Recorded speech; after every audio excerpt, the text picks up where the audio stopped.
In this video, we're going to go over two of the most commonly asked for techniques in high school math. One would be, you have something like this. You have parentheses, and you're asked to get rid of these parentheses. How do you do this? Well, one of the most commonly used techniques, and I think the most organized one, okay, is to use this 2 by 2 box. Why? Because there's two things here and there's two things in this binomial. Write one across the top, one down the side.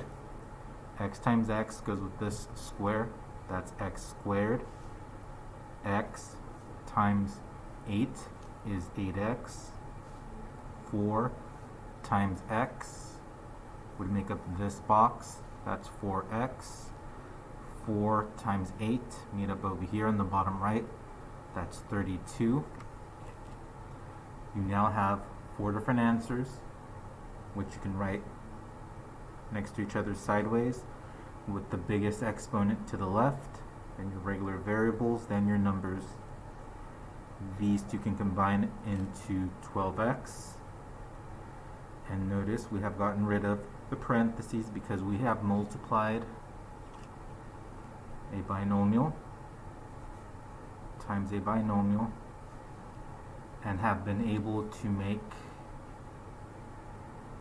a trinomial. We were able to use this box. Okay? So this, notice parentheses, no parentheses. When you go backwards, it's called factoring.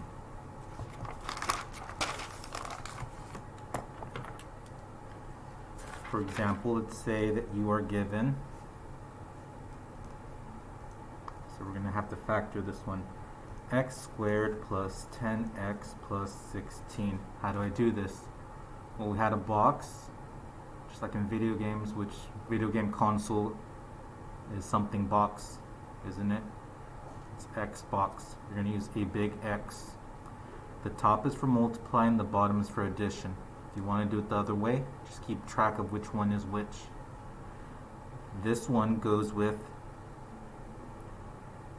an A and a C. The bottom one goes with the B. Where do we get these A's, B's, and C's? The A is how many x squareds? Well, there's one of those. How many x's? The second category, that's B, there's 10. And 16 is the constant, like so. If this is just 1, you can really just ignore it and just put the last number there. But this will come in handy later. 1 times 16 is 16. Because grades that are pretty good are from A to C. What's the other grade that's good? Well, a B+. That one comes from the middle. We now need to figure out numbers that multiply to make 16. There's 1 times 16. There's 4 times 4, there's 2 times 8. Only one of those pairs of numbers also adds up to 10. The one that works is 2 and 8. 2 times 8 is 16, but 2 plus 8 is 10. We then can fill in our parentheses.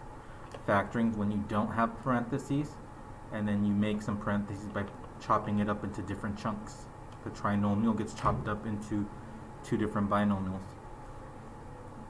X squared has two pieces. It's 2x's multiplied. Here's x times x. The rest of the stuff comes from using these numbers. By putting a +2 and a +8, and we're done. Notice how quick and simple and compact this is. There's other ways to do the AC method with tables and other things off to the side. This is the slickest way to do it. Let's do the next one. X squared minus 16x plus 63. Again, we will be making a big X. We know that the top is for multiplication, the bottom is for addition. I don't have a number here, so I know that I'm just going to put this on the top, okay, the 63. And also, if I wanted to take into account both A and C, well, A is 1. 1 times 63 is 63. Notice by putting the answer up here, I already have the 63 above the negative 16. this is the order in which we're going to write it over here, because I know that negative 16 is the b. Now I have to think about times tables that equal 63. Okay, the one that comes to mind first of things that are single digits would be 7 times 9. But 7 plus 9 is positive 16. I fix that by making them both negative. And again, my goal in factoring is to chop it up into different chunks. X squared is x times x. To get the rest of the stuff, you need to have a minus 7 evidently, and a minus 9. How could we check this if we don't believe that this is working? Well, we have some parentheses. That's what we had on the first problem. We can use a box and go x squared. These two make negative 9x. These two make negative 7x. And the last two, positive 63. We have x squared. These two add up to negative 16x and positive 63, which this is what I originally had. This is to check your work. If a is 1, you're good just with the big X. Let's do another one.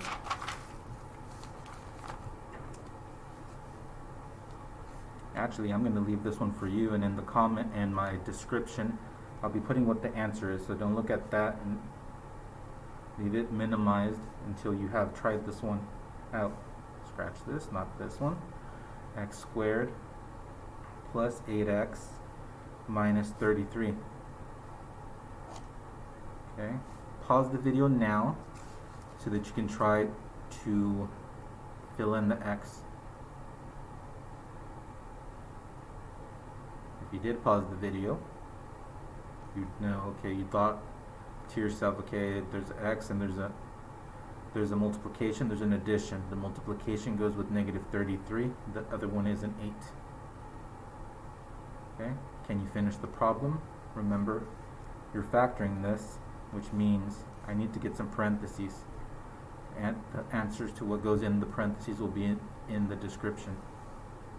Going on to another problem.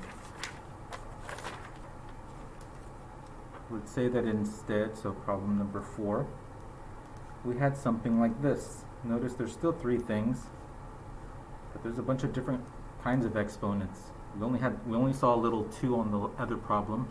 What about this one? Well, one thing that we always want to be checking are for common factors. Okay, if you're going to check for common factors, what's that mean? That means stuff that you can divide everything by. Notice 5, 25, 30, 5, 10, 15, 20, 25, 30. Oh, it's going by 5s, so we can divide by 5. You want to divide by the biggest thing. Usually the biggest thing will be the smallest among the numbers. So the smallest number is 5. We'll try to divide all of them by 5. Yeah, that would work. And what about the exponents? They all have x's, so you're going to put 5x. Which one do you pick from among that? Well, you're also going to pick the little brother. The little brother is a 3. Because if this guy has $5 to spend on something, you guys are going to buy a gift for each other. He has 5, you have 4, and your other friend has 3. You agree that you're going to spend the same amount of money. You can't spend differently. Well, how expensive can the gift be? Well, you can't all spend 5 because he's the only one that has 5. You can't all spend, well, these two can spend 4, but he only has $3. Everybody can spend $3. These two will have extra money left over. So they're all going to be 3. You pick the little brother, the smallest one. Whatever you divided by goes on the outside to show that that has been factored out, divided out. 5 divided by 5 is 1, which I don't need to write down. X to the 5th divided by x to the 3rd. That's division with exponents, means that you're subtracting the exponents. That's x squared. 25 divided by 5 is 5. X to the 4th, division with exponents, same basis, is subtracting the exponents. That's just x. Those cancel out because that'd be x to the 0 plus 6. Oh, this inside stuff looks like what I use on a box, doesn't it? Where the multiplication number would be a 6, the addition number would be a 5. How do I get 6? Well, 2 and 3, and 2 plus 3 is 5. So these parentheses, this chunk is going to be divided up into smaller pieces, where the x is x squared is x times x. The rest of the numbers come from doing plus 2, plus 3, and don't forget about this guy just drops down, and here you have a two-step factoring problem where first we divided by a common factor, and then we used the big X. The next video will go over what happens if there's a number right here, because notice all of our problems, even this one, there's no number here. A is equal to 1. What if A equals 5 or 99 or something? How do we do that? So please watch the next video.